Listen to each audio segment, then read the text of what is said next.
What is good, YouTube? Welcome back to Crank Central. This is the last and final video on this summer season as we are here to rank all of these summer bands that performed this past summer. Now, of course, this is my opinion. This is a purely objective list. This is open to anybody. As you can see, I've made it today as of the recording of this video. Type this in on Tier List Maker, and right here on View Community Rank, you can come here and see what other people have ranked theirs. You can come on here and do your own. But today, I will be putting a bow on this summer season with ranking all of the bands that I have heard online, offline, did reactions to, did breakdowns to, and we're here to rank them all. These are all of the bands that I have heard and that I know of that have performed. As far as I know, I have seen all of their updated performances, and if any other of these bands have had performances since like Independence or since Mayhem in the Mecca was the last time that we heard somebody like Dallas Legion, and of course Mob and New Orleans and Georgia and such. So if there are other battles that y'all want me to listen to, send them my way. Of course, my Twitter is in the description. Leave it in the comment section. Without further ado, let's get into it. And I kind of want to start at the bottom. Who do I think was the worst band this summer season? Is Golden Triangle. Golden Triangle. And honest to God, none of these bands are a D tier. A D is like failing. You're failing if you have a D. Golden Triangle, I have my actual list on the side here. I've thought about this a little bit. I have grades, not letters. Golden Triangle was easily the worst performing band here. Of course, Golden Triangle and 337 are always at risks of not being able to field out a true balanced band, right? In terms of having correct instrumentation or adequate enough instrumentation at enough sections to be able to field out a complete sounding band. And this year, I think they kind of did that again. If you listen to them, you've listened to them. Between Golden Triangle and 337, they've basically been going back and forth on the worst summer band spot for a few years now. But honestly, like Golden Triangle, I think that I know of a lot of people from the area that this band is serviced in that did not march this year. For whatever reason. I don't know all the reasons, but for whatever reason. So I think that between just getting consistent instrumentation, consistent numbers year in and year out, that's definitely step one for this program. Just the people of the area showing up and fielding out a band that they can be proud of and put on for their area. A lot of times the arrangements that they really write just kind of sound random with a lot of stickouts. And granted, I talk a lot in these battles about like natural stick out, especially when you have an imbalanced section or an imbalanced band.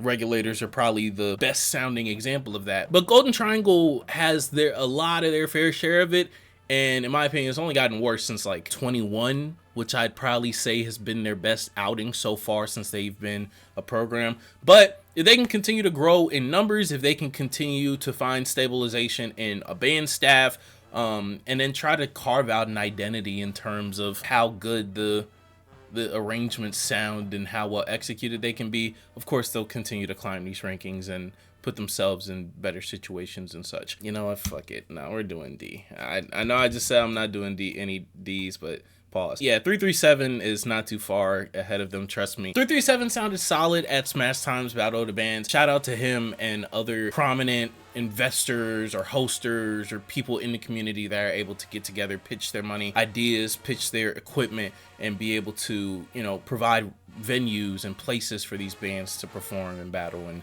continue the culture. But 337 sounded all right. They started out a little bit stronger, and then as of the course of the battle, they just kind of lost steam. Of course, a lot of natural stick out as, you know, smaller bands, and like I already mentioned, you know, some bands where you want some more numbers in different sections or just overall, they really struggle with that. But they put out a better outing than they've done, in my opinion, the past couple of years. Especially, I think that clip is from 22 of has been going crazy on Instagram and Facebook.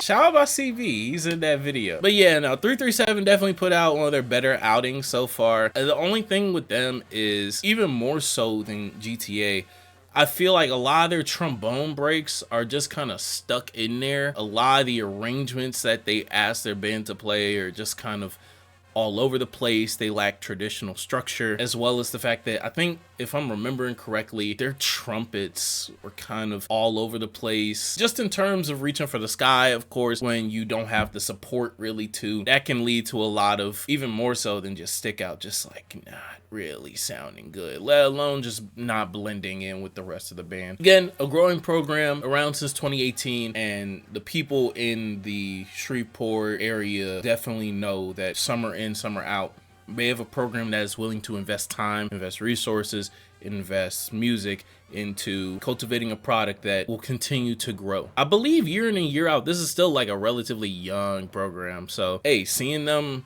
grow and continue to get more and more established musicians and grow their level of musicianship will definitely be a good point to go in the future. Next, I want to kind of finish out the D tier with Nashville. This is a new band on the scene. We have a few of them up here, but Nashville, I listened to their showcase offline, of course. I forgot, well, I don't know the actual venue that they were at. It looked like a park potentially with a city building on the steps that they were at. Solid program. I could tell that they are placing a lot of emphasis on warm-ups, on tonality, on balance. And honestly, the only reason why they are down here and not in like a C tier is just because of numbers. And overall, I still have to judge the quality of the band. Honestly, I think that they're on the same level as one of the bands that I'm about to get to. Just the holistic sound that they can achieve just is not there yet in a majority of their songs. Go listen to Cobra.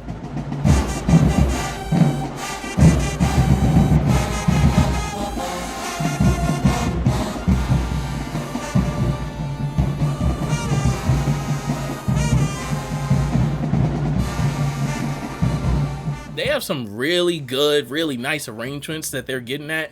And once they get, I'm not even saying like the numbers of like a North Carolina or an Ohio that we'll get to later. They could literally just like replace their instrumentation with these other bands that they're on the same level of, and it'll be a better holistic sound with the arrangements that they already have.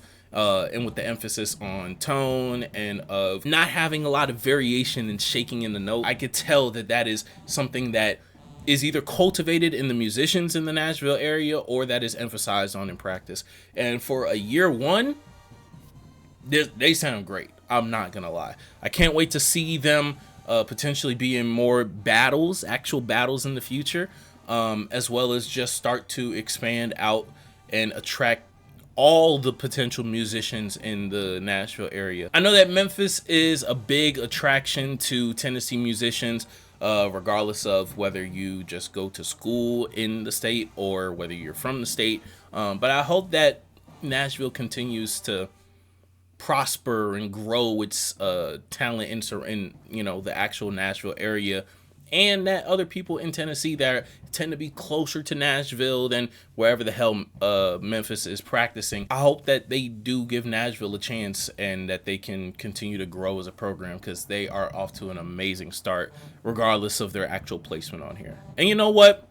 I'm actually going to give them C tier, because in terms of mistakes and whatnot, that matters in this too. Not as much as, just judging off of how much you do well, but I do want to put them here because I want to give them the respect that they deserve, especially as a year one program. All right, next I want to get into the next band that I have on here, and I believe to be one of, if not the last C tiers that I have in Alabama Mass Band. This was definitely not Alabama's most impressive showing that they've had since being an all-star band established in 2018, but I still think that they sounded pretty well. Some of the songs that I really liked are Riding Dirty and Overpass, and I think that they were able to, despite a lot of imbalance in their numbers, I think that they were able to overcome that and still put together a product that sounded pretty solid. I think that their trombone section sounds really impressive to support even a band of that size. A lot of the block chords that they were playing, especially in their first song at Independence, sounded amazing. I think that their UFOs are solid.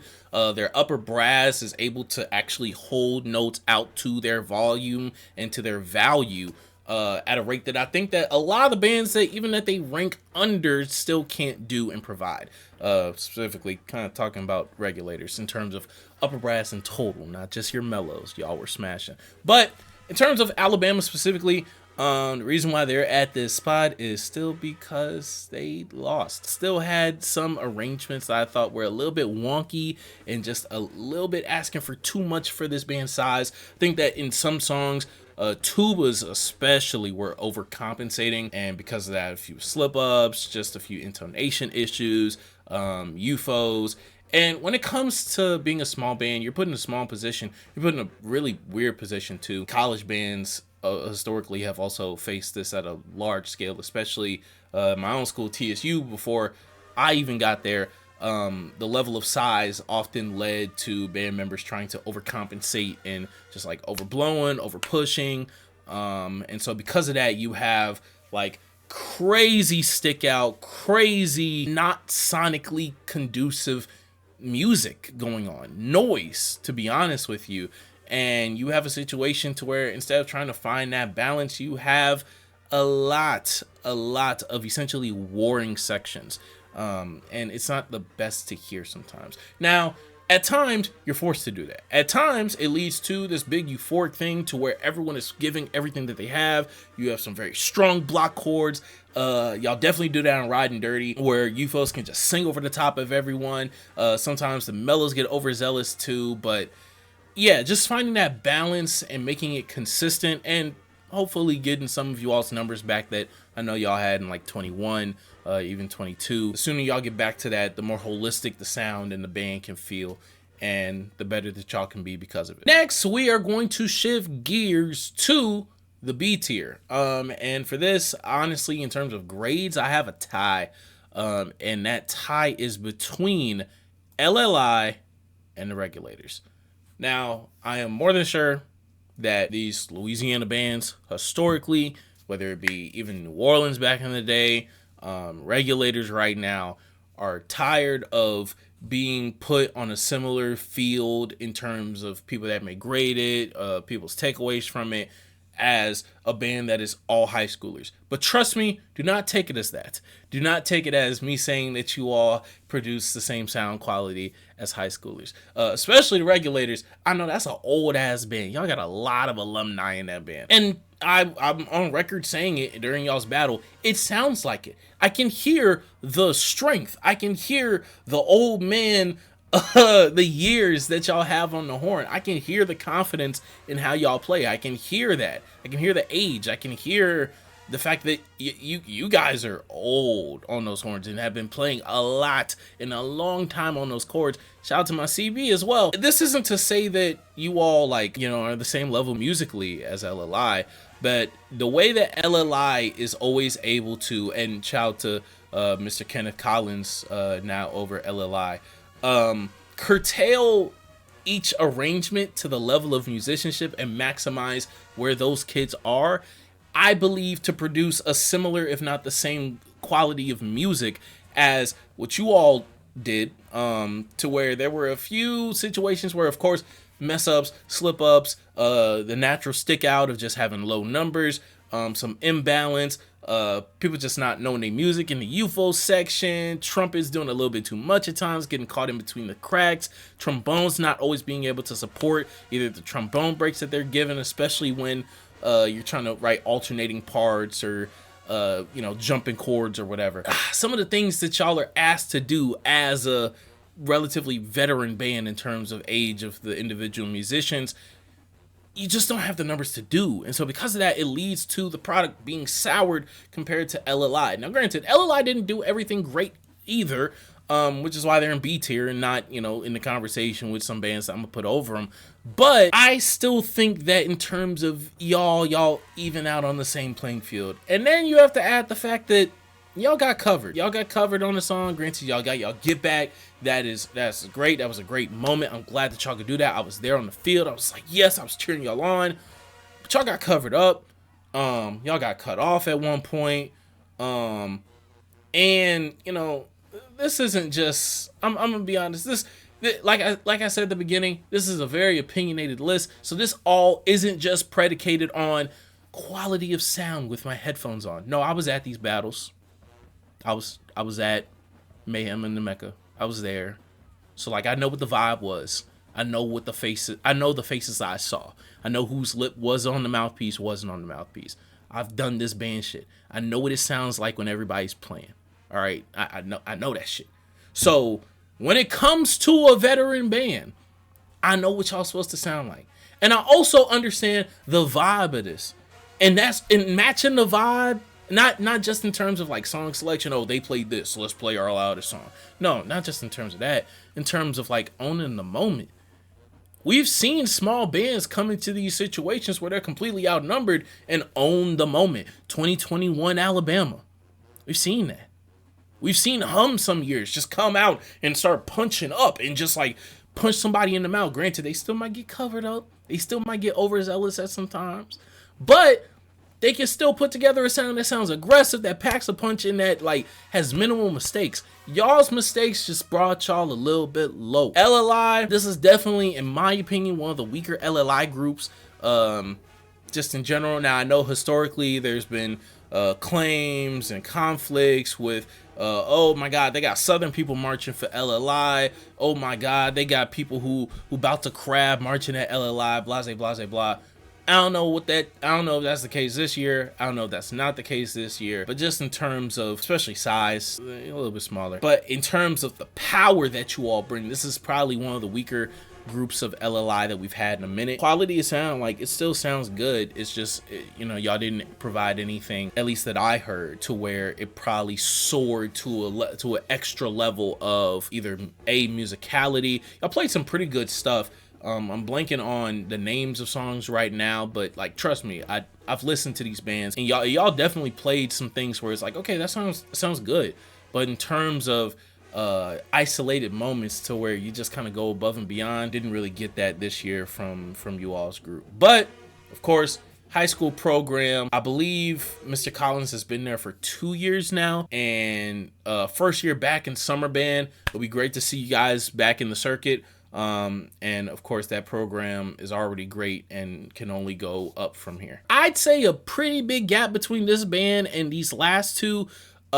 We have Dallas Legion. Dallas Legion, if you watched my breakdown of them on the field at Mayhem in the Mecca, I got frustrated a lot with this band. That is because I know multiple people in this band, of course, you know, the subjectiveness in that. And also I know what this band is capable of because we heard them last year and had an amazing coming out party. Correct me if I'm wrong, their first year of existence. So to see them go through some of the struggles that they were going through this year in terms of sometimes just knowing the music, following the director, not knowing when to end songs, not knowing when to cut songs off. Oh my God, y'all all need to learn when to just stop. Stop bringing it back. Percussion, do what you're told. Tubas, get the message, get the memo, face straight, be an ensemble. I'm tired of these instances, and granted, this is high energy situations. This is honestly high stress situations. Y'all are putting together these songs and these ensembles and these performances in a month, after school year, during summer school, whatever. So I get it. It's stressful. It's hard. It's hard to mellow down, calm down, and like, you know, get into a state of being to where you can be receptive to natural directive while still being amped up to give it your all on the horn. I get that. But also, y'all are young. Y'all are young as hell. You know, granted, there's some old niggas in that band. I see y'all Ocean. I see y'all PV. Y'all are a young band. Y'all are a young program. And y'all have, from my understanding, Mr. Russell over there, who is in the process of revamping and transforming the sound of the Dallas region, and his staff is trying to do that as well. Now, what I will say is I don't like the inconsistency of the type of band that I get from director to director. Some people say, and some people have the opinion that that's, of course, like different directing styles or whatever. But when you are asking for, in my opinion, diametrically opposing things from your band, from song to song, not from battle to battle, but from song to song, from round to round, for a young band and for a band with less prep time in a month, I don't think that that's the best way to go about it. But what do I know? I'm not a director. I'm not even in band no more. So like, if y'all can say what y'all want to say. And it's more than just vibe. It's more than going from a ballad to a rap song. It's more than going from playing staccato rhythms, playing syncopated rhythms, and then going to block chords. It's more than that. It's the approach to what you're going to do on the horn. It's the approach to the aggressiveness, and the tonality of how you're going to play things. And that just might be on the performers, the musicians themselves, preferring certain songs, not preferring certain songs, how much they've practiced on a specific song, how they're going to hold this note out compared to how they held this note out on a different song. Or it just might be the fact that during practice, it's hard to divvy up who's going to get time on the podium. I get that. Disciplinary issues, that definitely brought y'all down a peg. And in my opinion, I think settling on a direct style that y'all are going for, not in terms of whether you're going to be rap heavy or whatever, but in terms of the types of songs that you are going to pull from. Now, I like the Quiet Storm focus in terms of you all's ballads and holistic pieces. I really like that because that is an identity that y'all can stick to. Y'all did a few songs that like we've heard before. We've heard Motown Philly. We've heard Careless Whisper. We've heard, I believe somebody played Vultures as well, let alone like Down by the Law. And so when it comes to playing those songs or playing just like the most popular song, you're not only arranging for your band, and I understand that from an arranger's perspective. Some people have the belief that like you just, you don't care that someone else played Snooze. You're going to make the best version of it. You don't care that someone else made Superhero. You're going to make the best version of it. You don't care that Earthquake has been played by Southern and been played by Jackson and been played by Dega. You're going to make the best version of it. I get that. But also, you have to think about the fact that in summer band, you're dealing with people coming from those programs that have played those songs in different versions. You have to deal with the fact that you have young people who have listened to those versions of those songs, and internally, and mind you, I'm saying this from the perspective of someone who's been in bands that have played Southern's versions of songs, and like, I'm sitting there like, oh, we can't march this out like Southern. And I go, we can't play Bad Boys like Southern can. So like, I don't know what I'm doing here. I've played a song that was played by what I consider to be one of the greatest summer bands of all time in 2021, Regulators. And then we play it and it's like, get you some. Can we really squeeze everything out of Get You Some? Like, I've been in that position. And like, when you first get the music, you're like, oh shit, we're playing this. This person played this. Even if it's not the same arrangement, even if it's the same song, we've gotten revised songs at Texas Southern. And I'm like, oh man, can we smash this like 06 smashed it? I don't know. And so that, when you interpolate that to people who might have played Careless Whisper in high school, might have played Superhero in the fall, is different. So I definitely want to hear a lot more in terms of y'all's band songs that y'all pick out, and you might just it might be a situation where you think nobody's played it, but somebody's played it. Like, you never know. But songs where y'all pick out and I'm like, oh, this is my first time hearing this, and y'all have the only version of it, and I love that version. I want to hear more of that in the future. I truly do. But moving on from Legion, I want to get to finishing out the B tier, and honestly, a borderline A tier in North Carolina. North Carolina put together a summer, in my opinion, for the ages. An amazing coming out party. This is the first ballad I've seen of North Carolina outside of their Georgia rivalry. And I know that a lot of people might be disappointed or like, oh, they're a gym band. The reverb is helping them out. That's really giving them the boost. No, nigga. No, I don't believe that for a second. Look, there is an element of Southern band battles that if you are not battling outside in the South, that you just don't get. And that is humidity and heat. That's exactly what that is. Now, I don't know nothing about North Carolina. I ain't never been to North Carolina. I ain't never been to Raleigh. I ain't never been to UNC. I ain't never been to NC State. I ain't never been to NCAT. I've never been on those campuses. I've never been in that state. But I know geography. And I know y'all don't get that heat like we do. I know y'all don't get that humidity like we do. So that changes the aspect of how you play the horn. that changes the aspect of what your horn sounds like, even if you're playing it the same. And so because of that, inherently, if you listen to especially high school bands who do inside battles and outside battles, you know that that is just the natural shift, right? Now, granted, in summer bands, a little bit different. We don't really, not a lot of inside battles happen anymore. It used to happen. The New Orleans versus Mob battle of, I think that's 2014. I know Hum in New Orleans have done a few gym battles. First few gym battles were either basically on a basketball court or in a gym. And so, like, not many of those still happen. I think the last, like, large scale one was the Independence Coliseum battle in 2018. But beyond that, I believe that a lot of people don't know what to expect or don't know the natural, I guess you could say, fall off or the natural change between how this band is going to sound in the gym and how they're going to sound outside.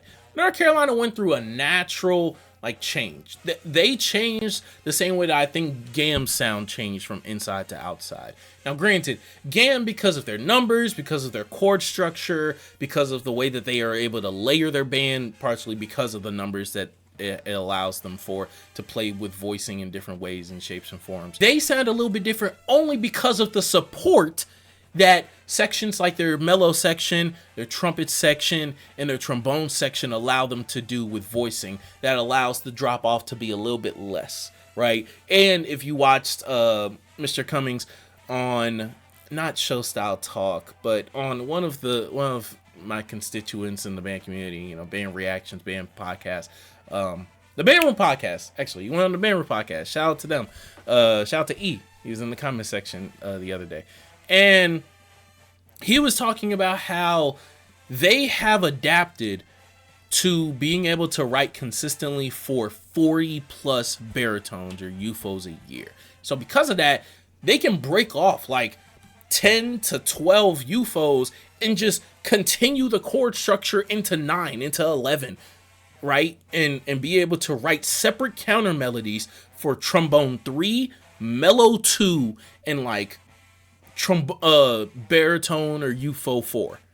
Those are different distinct parts. So that layering, that level of writing just isn't attributed to North Carolina, right? Now, granted, they were deep as hell and they traveled. I'm so happy that they traveled to the extent that they did. And honestly, like, they're at the top of B tier. Like, I want to make this no, they are at the top of B tier. I think that on given days and given whatever, especially as they get used to this, to battling in the southern summer heat, they will be in this category. They produce that level of sound. Their level of arrangements is amazing. I think that the beautiful thing that North Carolina has been able to master since being an all-star band is breakdowns.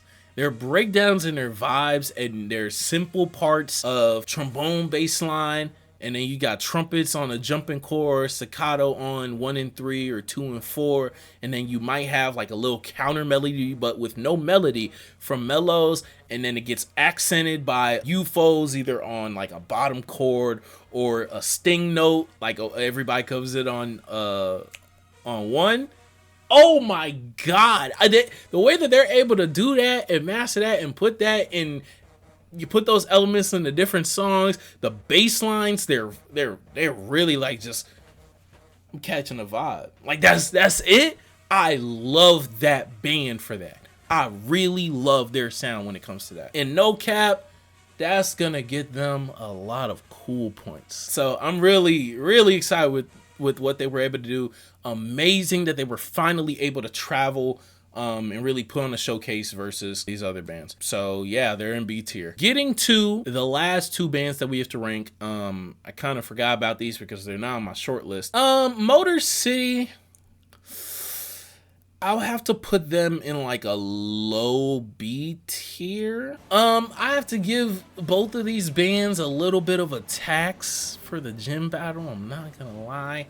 But I think that we definitely picked the right clip to react to listen to break down, to try to get the best pure sound out of both these bands. But if you watch that battle, you would know that like I didn't grade each round because of I know that we're not getting a pure sound from the both of them. Also, because of, they turned so many times. I think they turned like 3 times in that battle. Not getting a direct sound, but I really like their arrangements. I really like the experimentations that they have with some of the voicing in their songs. Sometimes percussion was a little bit too bangaranga, monkeying around back there in a gym, and that kind of diluted or distorted some of the sound. But I think that for their numbers, for their skeleton crew, to be honest, I think that it was a pretty good sound. I really like some of the harmonies that they were able to achieve and that they wrote in for, if I'm remembering correctly, like a 5 or 6 piece UFO section, because most of their directors were UFOs, so they were switching out. So they were never really at full for them. Couldn't hear their trumpets, of course. That's fresh in my mind. Mellow section wasn't as strong as previous years, but was still probably their best section. Tubas were too close to percussion for me to really hear them and judge them. But in terms of arrangement, that really got them the win for that battle. And that's why I'll have to put Ohio in like a high C. Ohio came out smashing. I really like their numbers. I like that their arrangements are written with the support that they do have in mind, especially the beefiness of their trombone section. A lot of root and grounded music being written for their trumpets. And I think that they're able to carry melodies well with some overtone and a few screamers, but they still have to develop that really. And for their first year out, because they are also a new band on the scene, I think that their size and I think that their, honestly, simplicity in their arrangements was really appreciated. They ran out of gas pretty early in that battle. I just completely disagreed with how some of the stuff was being written.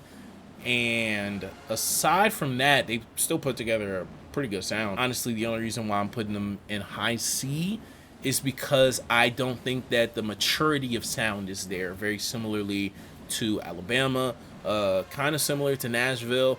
And when it comes to Motor City, like that really put them over the top in that battle. Stamina, maturity of sound, despite instrumentation. And Ohio State having the instrumentation and me being able to still hear UFOs just disappear, me being able to hear trumpets crumble apart, me being able to point out like, oh, tubas are really supposed to be like pushing a bass line right here, and they don't have the excuse of being next to an overbearing and honestly outnumbered percussion section. That's enough to put them down to a C. Now we are down to our top 4. These bands, I am on record as saying that they are in a class of their own when it comes to the summer band stuff. Starting with Memphis Mass Band. Their class, they get an A. Memphis, I am not overly taxing Memphis on their mess ups. I'm not. Trust and believe. I truly am not. Memphis put together a great sounding band. Shout out to Mr. Deontay Kennedy. He does his own ramble streams and videos and such on Facebook. He admitted to the fact that this year he was involved less in terms of the actual writing process, actually getting podium time to set up the rest of the staff aside from himself. And I saw that Mr. Pruitt was on staff this year. I don't know which one of his songs were played, but aside from himself and Mr. Pruitt, he was, this year was more so about developing the other arrangers and directors on staff.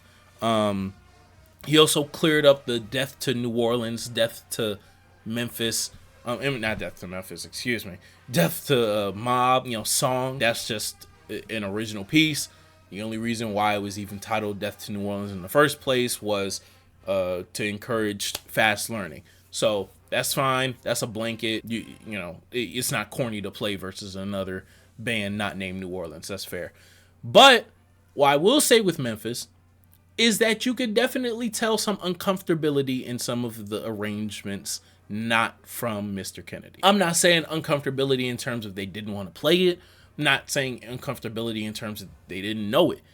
I'm talking about uncomfortability in terms of some timing issues, not tempo per se, but in terms of hesitation.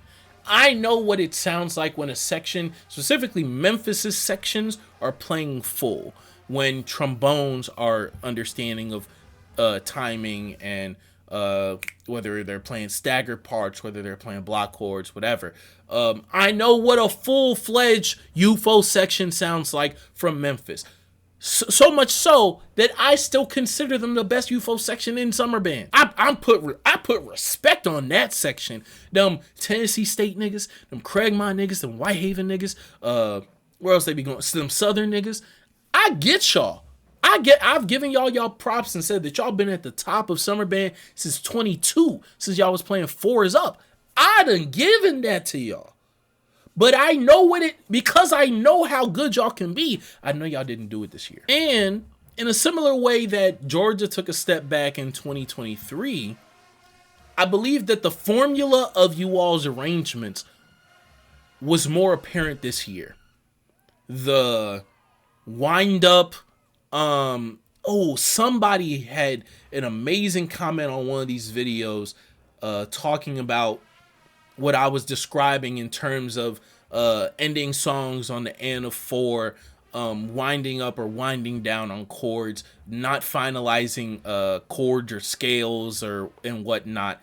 And I forgot what it was called, but shout out to him, for educating in the comment section. When it comes to them, an imperfect cadence, when it comes to their elements and aspects of writing different songs, I believe that formula came to the forefront this year when it comes to a lot of their music, and honestly, it didn't matter on who was directing. I think that is what led to them ending up being 3 and 4 instead of 2 on a lot of people's rankings. And honestly, they'll be tied for 3 for me. And so when it comes to that, it's not bad, right? But when them and Georgia had the same rise in terms of, okay, y'all got the dub on like bands on otherwise that we consider superior because of diversity in musicality, diversity in approach to like every song feels like something different, but it feels like the same power, feels like the same level of mastery, feels like the same level of overwhelming, I hate this word, but musicianship, overwhelming preparation, overwhelming wall of sound. It sounds like that. But now you're getting into year 2, year 3, year 4 of every Kennedy song has, well, not every song, but there are 3 songs that Kennedy's on the podium for where there's a build up to this. Like he starts the count, counts the band off, and it's a drum break. Now, granted, I love that because it's like, oh, okay, this is gonna be one of them. Boom, boom, boom, boom, boom. Ba-da-da-da-da-da. Yeah, I get that. I get that's for the event. That's for the theatrics.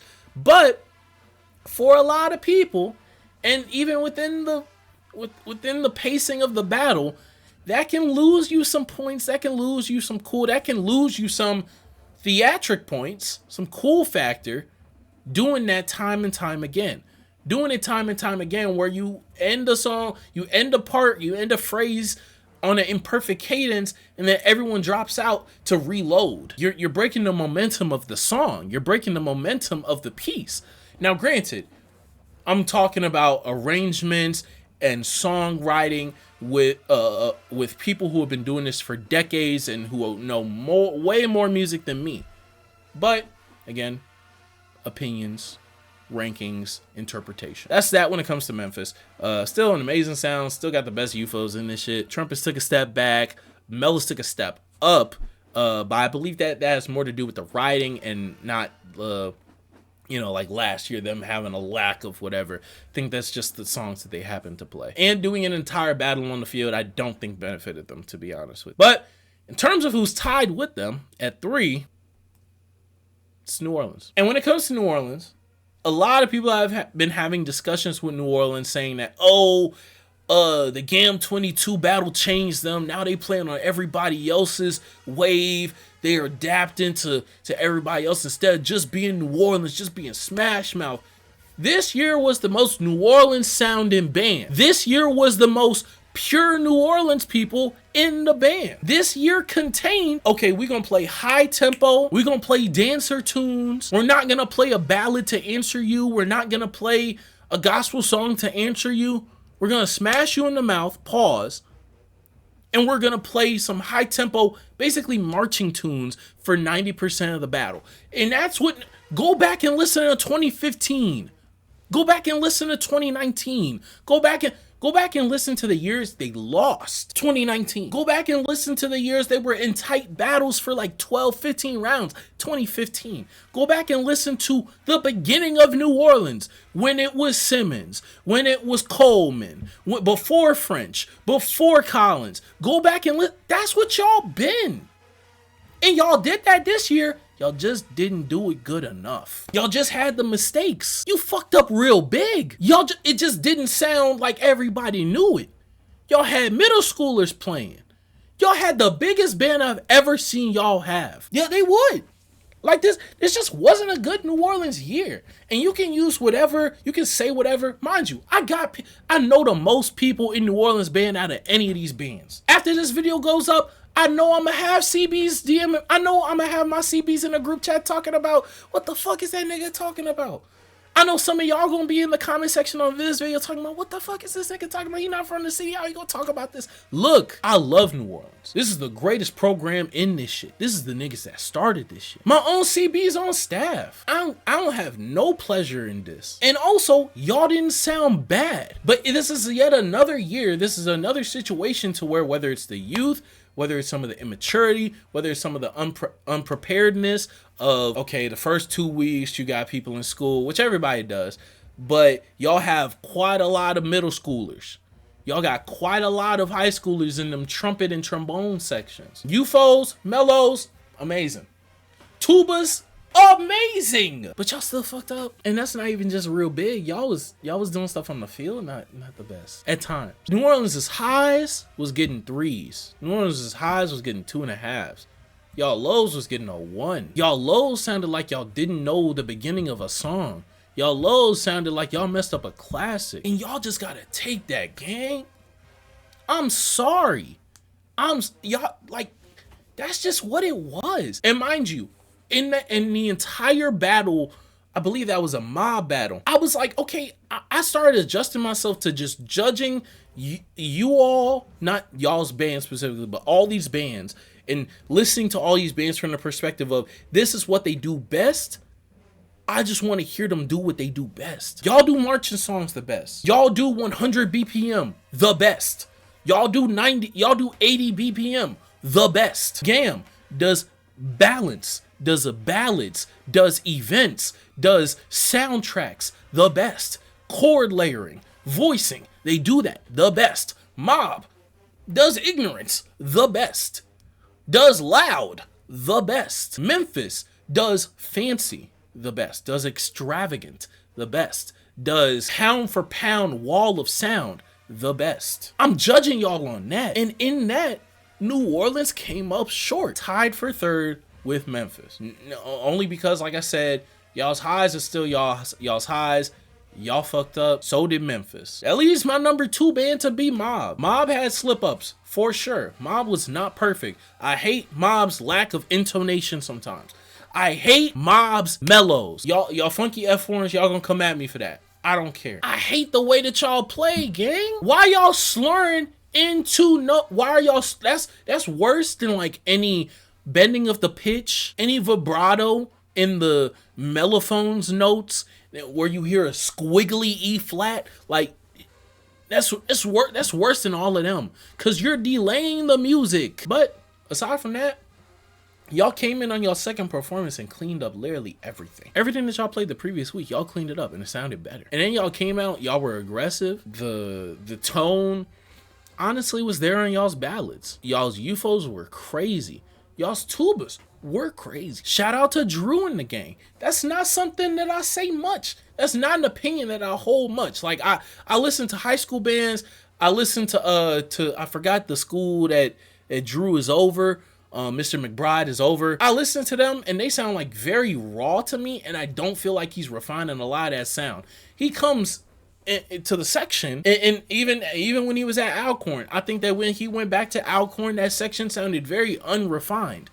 Then the year afterwards, when we played them, we smashed them. They sounded very unrefined. He came into this section. I don't know if he was a section leader. I don't know if it was one of y'all Jackson niggas. Y'all sounded very clean. Y'all sounded very, very sharp. Very. And that was great to hear. Y'all's trombones was strong. Mellows was a little thin. But overall, I think that between shout out Mr. Hunter, shout out Mr. Pruitt, y'all put out. Yeah, y'all showed out. And also I believe that in terms of structurally, y'all were riding a lot of unison between. I think that despite y'all getting smaller, because you know y'all were on the road from him in the Mecca, y'all refined a lot of stuff from Independence. And granted, you could say that like the less is more thing, but like they sounded really strong at Mayhem. And shout out Scooby, I just saw that as of the recording of this, he just left the comment talking about Mob was definitely not supposed to be in the same convo as Georgia.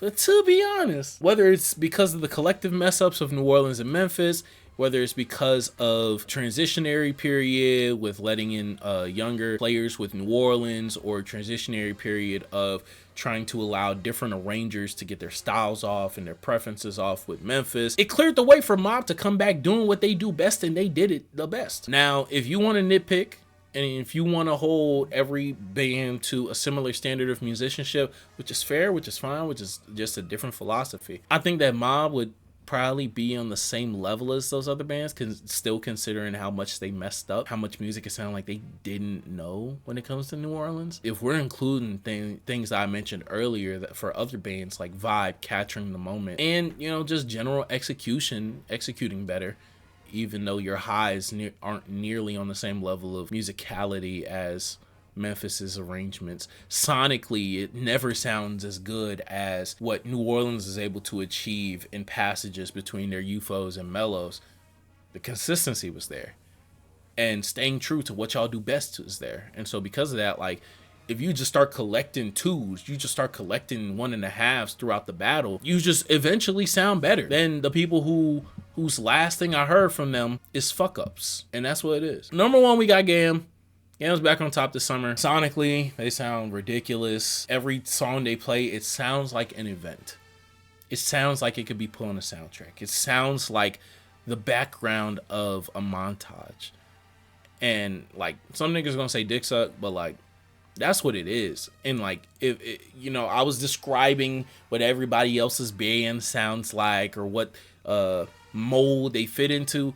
That is GAMB's mold. I'm telling you this as someone who was in the crowd at Mayhem with my frat brothers, with my frat sister, moving around, looking at each band, running into people in the crowd, keeping track of who's gonna play next, who's picking up their horns. Every time Georgia picked up their horns and it looked like they were about to play, even if another band was currently playing, Mob had covered them niggas. Niggas was still in front of Georgia, just to get a semblance of what kind of musicianship was being achieved with writing 11 chords, writing conflicting but like sonically impressive counter melodies, 2 or 3 counter melodies within the same section. And granted, I'll be the first to say, Mr. Cummings, Mr. Alexander, if you writing all this shit, you writing all this bullshit, but you have a block chord from your trombones, you have support with the 7th from your mellows playing that, and you have a main melody being supported by half of your mellows and then your entire trumpet section, you writing this 11-13 chord, this support and counter melody with your 7 UFOs, if it's not heard, who gives a fuck? I'll be the first person to say that. The difference is, the problem is that it was heard. It was heard on soundtracks, on the themes, on the openings that they play, on the ballads that they achieve. It's heard from everyone. And everyone wants to hear it. Everyone's in front of them. Everyone agrees, everyone cares, and everyone wants to see what they're gonna play. In New Orleans, there's no way of dancing around that. There's no way of getting around that. Y'all can feel whatever way y'all want. Shout out to Mike. I don't know what other name to call him. He made a video, was that last year at the beginning of this summer band season, where he's like, "GAMB ruined summer band. Y'all gonna see why." They changed the standard. They changed the standard everyone's being held to, and now everyone is holding them to that standard, holding other bands to that standard, and expecting fall band music in the summer. I've seen that be talked about on the Band Room podcast. I've seen that be talked about on the Facebook chat and HBCU Uncut.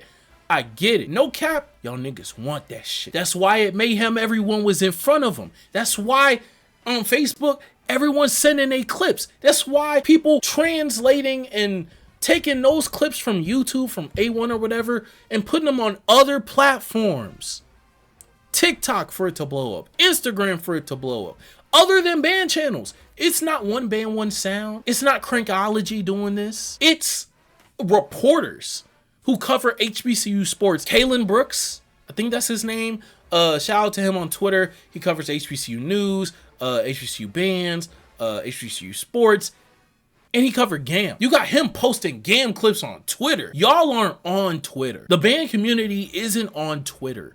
I know multiple people that I've ran into on Twitter through different communities, through YouTube, that just happen to be in this band shit, that just happen to be alumnus of Jackson, Southern, even TSU. It's speckles. So for those clips, for those songs to translate to other forms of media, to other social medias, that matters. And that clearly means that not only are they hitting a level to where they're being declared winners for like 2 summers, two out of 3 summers now, but they are, and not only are they good enough or impactful enough to supposedly, to some people, change the sounds of multiple bands, the repertoires of multiple bands, the approaches, the philosophies of multiple bands, but they are actively growing the culture. We need to appreciate that. We need to acknowledge it, and we need to be thankful for it. GAMB is doing things, writing things, and playing things that are pushing the levels of musicality that can be achieved within a 1 month to 2 month span.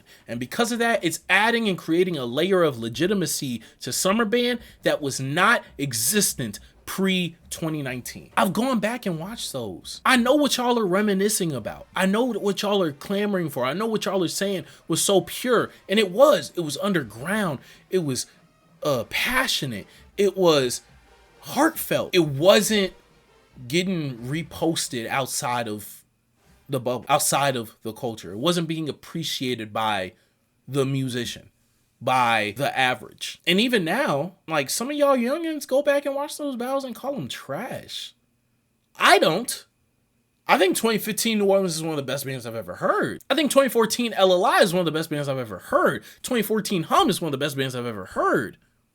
2012 Memphis is one of the best bands I've ever heard. But times have changed. And it's time to admit that they may have changed for the better. We have 4 bands at the top of this playing towards the top of their game. They have different kinks and like self-diagnosed errors to cancel out, to get the kinks out. They have new arrangers, new directors, and a revamped program. Once that's figured out, do y'all know the era that we're gonna be in? Do y'all know the level of musicality that we're gonna get, the level of arrangement that we're gonna get? It's gonna be ridiculous. We have people over in New Orleans that don't have to go into the fall and then write for 250 people anymore. And granted, like French, Collins, wherever, like they were always over New Orleans. And actually, New Orleans is probably a bad example. New Orleans has always had, Simmons as a founder. Coleman was being involved with high schools, but he was also involved at Dega. He had Bonds early, but he was also involved at Dega. He was also involved in later Valley. Granted, he was long not involved with New Orleans, I believe, at that point. Nah, it's a different era, and people are achieving things that need to be celebrated. Starting with GAMB, and then going throughout the entire tier list. This is the final tier list. Thank you for watching. Again, come here, make your own. It's right here. It'll be on tier maker right here. Thank y'all for watching. Appreciate you guys. And this has been a long one. So, peace.